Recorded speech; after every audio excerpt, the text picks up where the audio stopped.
Hi po, ako nga po pala si Lloyd, ang DTF operator dito sa Taytay branch. Last week po, nagamit ko ito ng 5 araw na may total na 43 meters na naran. Ito po yung aking printer head. At ito naman po yung capping na may 90% good condition pa po. Next po, head clean. Press lang natin yung clean.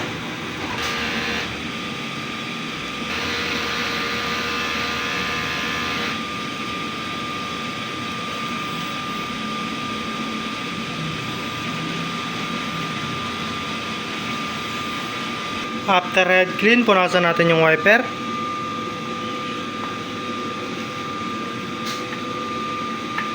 Pagkatapos po, nozzle test. Press lang natin yung test.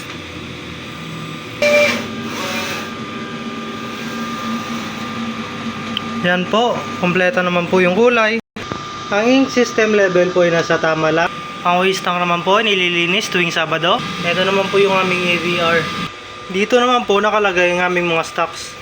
Yan po, tama lang po sa CMYK, sa white, sa powder. At dito naman po nakalagay yung in-use. Dito naman po nakalagay yung aking DTF film.